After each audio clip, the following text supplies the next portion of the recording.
என்னுடன் பணிபுரிந்து ஓய்வு பெற்ற ஆசிரியர் பெருமக்களுக்கும் தலைமை ஆசிரியர் பெருமக்கள் தற்போது பணியாற்றிக் கொண்டிருக்கும் இருபால் ஆசிரியர் பெருமக்களுக்கும் முதற்க என்னுடைய உளப்பூர்வமான வணக்கங்கள்.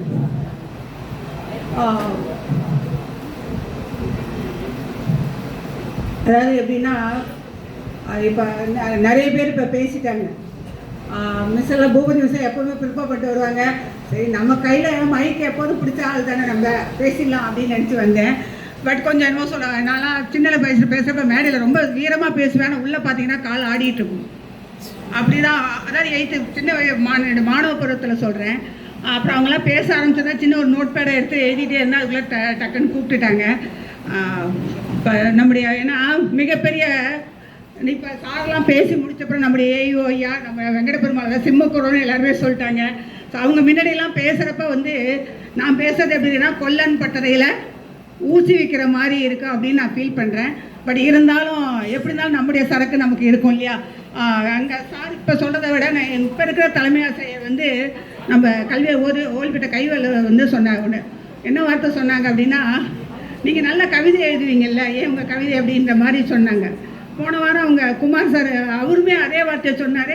பார்த்தா அந்த கணக்கு ஆசிரியர் இருந்தாலும் தமிழுக்கு அவ்வளோ நல்லா இது பண்ணி நல்ல ஒரு கவிதையை அவங்க கொண்டு வராங்க. அப்புறம் நான் போன மீட்டிங்கில் கூட சொன்னேன், 4000 பசங்க ஏன்னா நான் வந்தப்போலாம் 2002 இந்த ஸ்கூலில் ஜாயின் பண்ணேன். போலீஸ்லாம் வச்சு மினிஸ்டர் ரெக்கமெண்டேஷன்லேருந்து சேர்ந்த பள்ளிக்கூடம் இது. அப்பேற்பட்ட பெருமை வாய்ந்த பள்ளிக்கூடம். இந்த பள்ளியில் வேலை பார்த்தோன்னு சொன்னாலே ஒரு கார்பரேஷனில் ஒரு பெரிய நமக்கு ஒரு ஸ்டார் அந்தஸ்து மாதிரி தான் இருக்கும். அந்த பெருமை இன்னும் இருக்குது. ஏன்னா அதே ஆசிரியர் பெருமக்கள் தாங்கிறப்ப பார்த்தீங்கன்னா நான் இப்பெல்லாம் சார் தான் இருந்தாங்க. சாரை பற்றி சொல்லணும் அப்படின்னு பார்த்தீங்கன்னா திரு வெங்கடபுரம் ஐயா எப்படின்னு பார்த்தீங்கன்னா பணிவின், அதாவது இப்போ பணியுமாம் என்றும் பெருமை அப்படிம்பாங்க. அந்த மாதிரி பணியை நம்ம 2 பேரும் அவரை பார்த்து நம்ம முதல்ல வணக்கம் சொல்கிறதுக்கு முன்னாடி சாரோட கை தான் முதல்ல வணக்கத்தில் இருக்கும். யார் அதில் போட்டின்னு பார்த்தீங்கன்னா சார் தான் நம்மளை முந்திப்பாங்க. அந்த மாதிரி ஒரு இன்முகத்தோட, அதாவது அதெல்லாம் ஒரு கோல்டன் பீரியட். அப்புறம் பார்த்தீங்கன்னா திருப்பி நிறைய பேர் இது பண்ணால் ஒவ்வொருத்தங்களுக்கும் ஒவ்வொரு சிறப்புகள் இருக்கும். சார் முனியன் சாரை சொல்ல போனீங்கன்னா ஒரு நடுக்காக தான் சொன்னேன். பசங்க கீழே, அதாவது பசங்க கரெக்டாக இருக்காங்களான்னு பிள்ளைங்கள்ட்ட சொல்லிட்டு வந்தேன். சார் ஏய்வாக இருந்தவங்க பார்த்தா எது வந்தாலும் கேட்பாங்க அப்படின்னு நான் சொன்னேன். நான் அதே வார்த்தையை சார்ட்ட சொன்னேன். நானும் ஓய்வு பெற்றுட்டேன், சாரும் ஓய்வு பெற்றுட்டாங்க. இருந்தாலும் அந்த பணி எப்போ இருந்தாலும் நம்ம பணி நம்மளை சிறப்பாக பேசும் அப்படிங்கிற மாதிரி அவர் காலத்தில் நிறைய எங்களுக்கு இது இருந்தது. ஸ்பார்க் ஒரு இதெல்லாம் படிப்பை சொல்லி கொடுக்கறதுக்கு அவ்வளோ அவருடைய இதுன்னு பார்த்தீங்கன்னா 10th ஒரு புக்கு போட்டாங்க. அதில் அந்த புக்கு அவ்வளோ யூஸ்ஃபுல்லாக இருந்தது. ஸ்பார்க் தானே சார் அந்த இது. அதை இன்னுமே நான் அந்த பிடிஎஃப் வச்சுருக்கேன். அதை மாதிரி நிறைய பிள்ளைகளுடைய நோக்கம் மாநகராட்சியை நல்ல விதமாக ஒரு தரம் உயர்த்தணும். மாணவர் சேர்ந்த கல்வித்துறை அதை தனக்கு கொடுத்ததை விட ஒரு 200% அவங்க வேலை பார்த்துருப்பாங்க. அவங்க வருத்தப்படல ஒரு நியாயம் ரைட்டு தான். ஏன்னா சித்ரா மிஸ் என்னுடைய உறவினர் சொன்னாங்க ஏதாவது ஆப்ளிகேஷன் கேட்டால் என்ன பண்ணுறது, அப்போ மறுக்க முடியாதுல்ல. உறவினர்கிட்ட மத்தியில் மறுத்தோன்னா நமக்கு அங்கே ஊரில் கெட்ட பேர் வந்துடும். அந்த ஒரு எண்ணத்தில் தன்னுடைய பணியை தான் முதல் குடும்பமாக அவங்க நினச்சதுனால தான். ஆனால் நிச்சயமாக அங்கே நிறைய சார் இப்போ ரிட்டையர் ஆனாலும் இப்போ அதே இருக்காங்க. நல்ல அழகாக ரிட்டையர் ஆகிட்டாங்களே, இன்னும் நிறைய பொண்ணு பார்த்து தருவாங்க, மாப்பிள்ளையும் பார்த்து தருவாங்க. நிச்சயமாக அவங்க ஒரு நல்ல மருமகன் கிடைக்கிறதுக்கு அவங்களுடைய ஒத்துழைப்பு முழுக்க இருக்குது. ஏன்னா இனிமேலுக்கு ரிட்டையர் ஆனப்புறம் அவங்களுடைய பணி ஓய்வு அந்த இடத்துல நல்லா இதுவாக செய்வாங்க அப்படின்னு நினைக்கிறேன். அப்புறம் சார் பார்த்தீங்கன்னா இருதய பிரகாசம் சார் பார்த்தீங்கன்னா அவர் எப்படின்னா இதன் முடிப்பான் என்றாய்ந்து அதனை அவன் கண் விடல்பாங்க. அது மாதிரி இந்த சார் இந்த டீச்சர் இந்த வேலைன்னு அழகாக நல்லா பிரித்து கொடுத்துட்டு நல்லா ஜாலியாக தானே என்ஜாய் பண்ணுவார். நம்மளையும் நல்லா டூருக்கு கூட்டி போய் நல்லா என்ஜாய் பண்ண வைப்பாங்க. அடுத்தது பார்த்தீங்கன்னா நம்ம ஆறுமுக ஐயா, அவர் சார் சொன்ன மாதிரி களத்தில் இறங்கி வேலை பார்க்குறவங்க, சின்னது பெருசு பார்க்காம டீச்சர் அந்த ஒரு வார்த்தை மாறாது. ஸோ ரொம்ப ஏன்னா அட்லீஸ்ட் அவங்கள இந்த சபையில் எனக்கு ஒரு வார்த்தை பேசுறதுக்கான ஒரு வாய்ப்பாக நான் இதை எடுத்துக்கிறேன். ஸோ இத்தனை பெரிய ஜாம்பவான்கள் சங்கரநாராயண் பீரியட்லாம் பார்த்தீங்கன்னா எல்லாமே வெளியில் போனோன்னா அந்த பீரியட் நான் அதை என்ஜாய் பண்ணியிருக்கேன். வெளியில் போனோன்னா அவர் பின்னாடி போனோம்னா மடுவாங்கறன்னா அதுக்குன்னு ஒரு ஸ்பெஷல் இது இருக்கும். ஸோ அந்த ஒரு இது இந்த பள்ளிக்கூடம் கொடுத்தது. பழையபடி இந்த பள்ளிக்கூடத்துக்கு அதே பெருமை கட்டாயம் வரும். எல்லாமே ஒரு அப்ஸ் அண்ட் டவுன்ஸ் அப்படின்னு சொல்லுவாங்க. இது 2 பள்ளிக்கூடமாக இருக்கிறனால தான் இவ்வளோ கஷ்டமாக இருக்குது.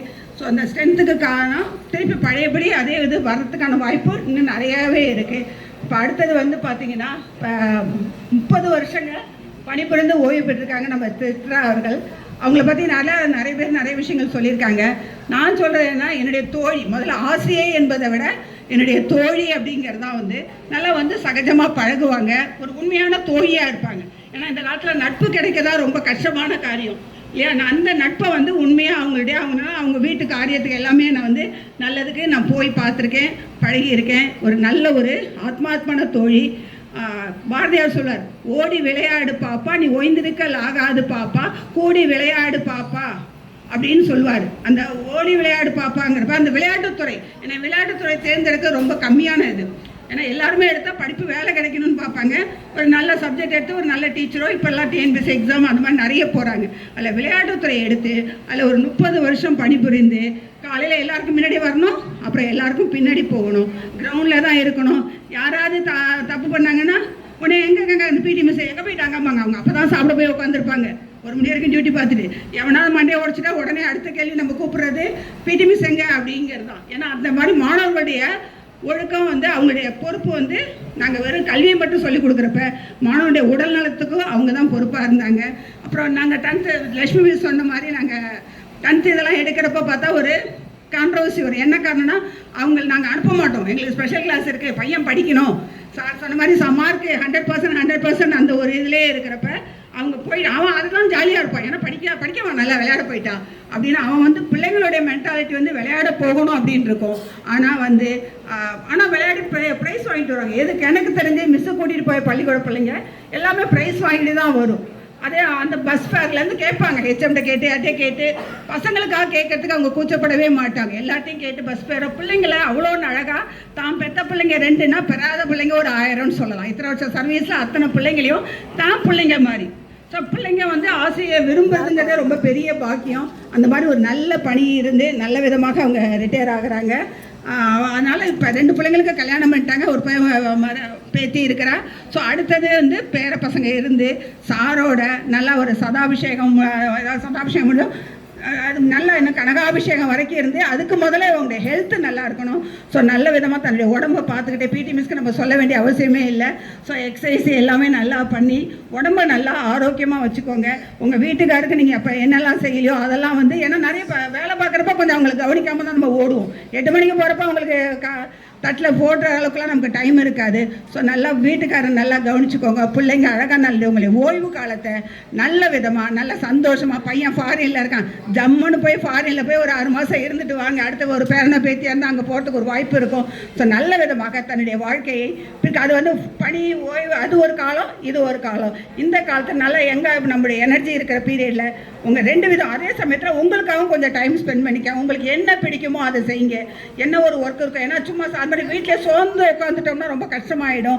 உங்களுக்கு என்ன பிடிக்குமோ அதை நல்லா செய்யுங்க, நல்லா சாப்பிடுங்க, நல்லா தூங்குங்க, நல்லா ரெஸ்ட் எடுங்க, நல்லா ஆரோக்கியமாக சந்தோஷமாக இருங்க. அதுக்கு எல்லாம் நல்ல ஆண்டவனை பிரார்த்தித்து விடைபெறுகிறேன். நன்றி, வணக்கம். ஏதேனும் தவறு இருந்தால் மன்னிக்கும்.